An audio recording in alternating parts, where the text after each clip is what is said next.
teman-teman. Pak Jokowi, mohon izin saya mau cerita buka rahasia dua menteri Bapak ini ya Pak. Jadi ceritanya begini Pak. Waktu awal pertama kita membahas soal ide Indonesia Digital Tribe dan saya meminta kesediaan Mas Menteri Erik, Mas Menteri Nadiem untuk jadi head mentor. Sempat ada perdebatan Pak Presiden soal apa kira-kira spesifikasi keahlian masing-masing head mentor. Saya udah rancang Pak, Mas Menteri Erik khusus bisnis, Mas Menteri Nadiem teknologi. Kalau istilahnya tuh jadi Mas Erik hustlernya Pak, kalau Mas Erik ini hackernya, kalau saya kreatifnya Pak, hipsternya. Tiba-tiba dua menteri Bapak ini protes. Mas Erik bilang, kenapa saya bisnis? Selama ini pengalaman bisnis saya banyak berurusan, berkepentingan, bersinggungan dengan industri kreatif.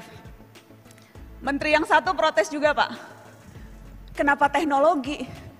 Gojek ya memang soal teknologi, tapi lebih utamanya menghasilkan solusi-solusi kreatif. Jadi dua-duanya berebutan mau jadi head mentor kreatif Pak. Alhamdulillah teman-teman bisa diselesaikan secara kekeluargaan. Karena beberapa hal. Yang pertama kayaknya sadar kalau soal kreatif yang menang pasti anak narasi Pak. Mohon maaf riak sedikit. Teman-teman narasi, kapan lagi nyompong depan presiden kan? Yang kedua, karena kayaknya kasihan sama saya Pak. Satu-satunya keahlian yang bisa saya klaim cuma kreatif, nggak mungkin bisa klaim soal teknologi dan bisnis, jadi karena kasihan. Yang ketiga, karena kita semua percaya perlu lebih banyak lagi perempuan di industri digital teknologi dan perlu ada platform yang mengakselerasi akan lebih banyak lagi perempuan-perempuan yang muncul. Boleh tepuk tangan teman-teman perempuan dong? Tapi memang sesungguhnya sangat wajar kenapa dua Mas Menteri fokus ke kreativitas. Itu berangkat dari kesadaran penuh teman-teman bahwa faktor krusial kalau kita bicara industri digital justru kreativitasnya.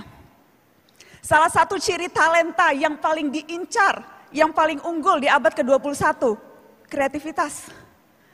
Ada hasil World Economic Forum, 3 keterampilan teratas yang selalu jadi incaran industri di semua bidang, pasti kreativitas teman-teman. Digital artinya kita memastikan tak pernah kehabisan akal. Lewat Indonesia Digital Tribe, program-programnya kita susun, karena namanya akselerasi, percepatan, kita akan selesaikan dalam 4-5 bulan. Tahap pertama, targetnya 10.000 anak muda, usia 15-35 tahun, akan dapat pembekalan digital skill, digital mindset. Setelah itu mereka akan berkumpul, dibagi menjadi beberapa tim, akan ditantang untuk mengeluarkan ide dan inovasi di 8 kategori. Ada dari mulai financial tech, social entrepreneur, kita juga akan menantang mereka untuk mengeluarkan ide di bidang pertanian, di bidang perikanan, di bidang kesehatan. Akan ada satu idea box. Mereka kemudian akan kita dampingi lewat proses hackathon. Mereka akan kita ajak berkompetisi karena kuncinya di situ. Percaya diri, menantang diri untuk menghasilkan ide yang kemudian bisa dieksekusi bersama-sama Pak Presiden. Dan nanti mereka akan dapat kesempatan teman-teman yang lagi rebahan di rumah nih sambil nonton acara ini. Teman-teman yang lagi rebahan akan dapat kesempatan bukan hanya mentorship, bukan hanya ikut kompetisi, tapi bisa mendapatkan funding pendanaan untuk mewujudkan mimpi membentuk perusahaan rintisan. Karena sekali lagi Bapak Presiden, gerakan akselerasi ini, Indonesia Digital Tribe, adalah gerakan bersama, sekumpulan kawanan se-Indonesia Pak, yang insya Allah akan berusaha mencari jawaban, dan berbuat banyak dan maksimal di era digital. Karena seharusnya manusialah yang memberdayakan teknologi, bukan diperdayakan. Terima kasih kesempatannya Bapak Presiden dan teman-teman.